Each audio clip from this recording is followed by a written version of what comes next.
Hello दोस्तों, नमस्कार। कैसे हैं आप लोग? उम्मीद करते हैं आप अच्छे होंगे। आज फिर आप लोगों से मैं बात करने आ गया हूं एक नए वीडियो के माध्यम से। उम्मीद है आप इस वीडियो को पूरा देखेंगे और जो चीज़ पर हम चर्चा करने वाले हैं बहुत गंभीर बात है, बहुत छोटी सी बात है, पर जीवन के लिए बहुत ज़रूरी है, जो आपके जीवन की दिशा और दशा दोनों को बदल के रख देगा।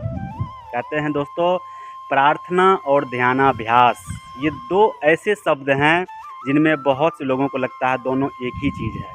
लेकिन आज मैं अंतर बताऊंगा कि प्रार्थना क्या होती है और ध्यानाभ्यास क्या होती है।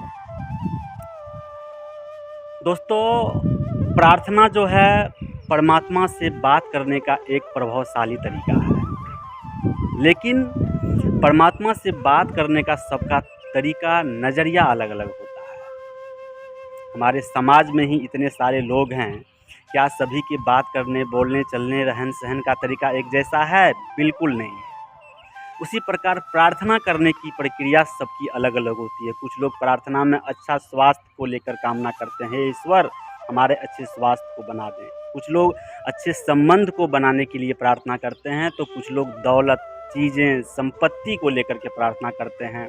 हमें अगर ये चीज़ प्रभु पूरा कर देंगे तो आपका लाख लाख शुक्र, मेरा जीवन धन्य हो जाएगा। ऐसा बिल्कुल नहीं होता है मेरे दोस्त।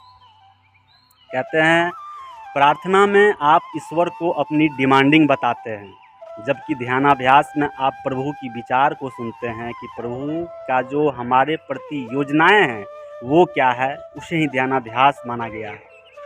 प्रार्थना में आप सिर्फ अपनी बात को बताते हैं ईश्वर को, लेकिन एक बात सोचने वाली है कि हम जो प्रार्थना में ईश्वर को बताते हैं हमें ये चाहिए वो चाहिए, पर हम इन चीज़ों को एक सीमित नज़रिए से देख रहे हैं, सीमित दायरे में देख रहे हैं, क्योंकि इंसान के पास इस चीज़ को समझने की शक्ति नहीं है कि आगे उनके जीवन में क्या होने वाला है।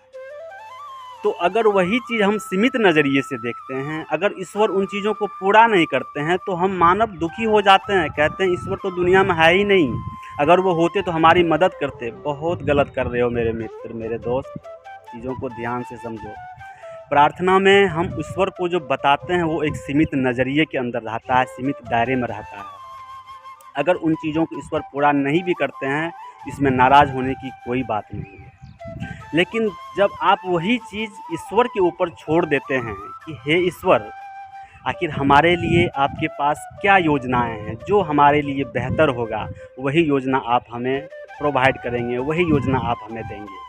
तो इस प्रकार की अगर आप प्रार्थना करते हैं तो दोस्तों निश्चित रूप से आप उच्चतम प्रार्थना कर रहे हैं। दोस्तों, कहा गया है कि उच्चतम प्रार्थना को ही ध्यानाभ्यास की श्रेणी में रखा गया है।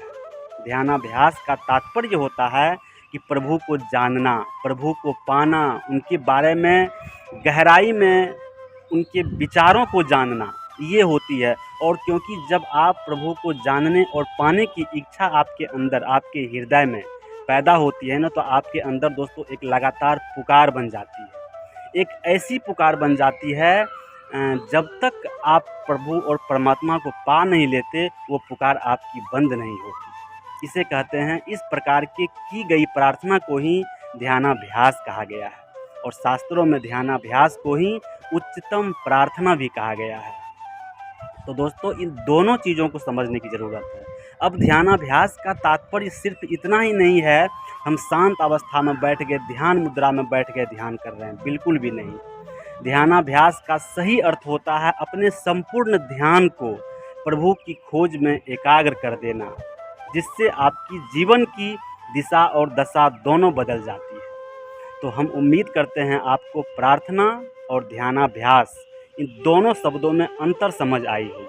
अब आप प्रार्थना करते हैं कि आप ध्यानाभ्यास करते हैं, आप खुद अनुमान लगाइए आप किस स्टेज में हैं, और आप जिस स्टेज में हैं हम उम्मीद करते हैं कि आप कमेंट के माध्यम से एक बात को ज़रूर बताने की कोशिश करें, और आपकी क्या विचारधारा है प्रार्थना और ध्यानाभ्यास को लेकर, आप अपना विचार ज़रूर शेयर करें। अगर आपका विचार हमें पसंद आया तो मैं आपके विचारों पर भी कुछ न कुछ ज़रूर वीडियो के माध्यम से बना करके बोलने की कोशिश करूँगा। फिलहाल मिलते हैं नेक्स्ट वीडियो में। फिलहाल आप सभी को दोस्तों जय हिंद।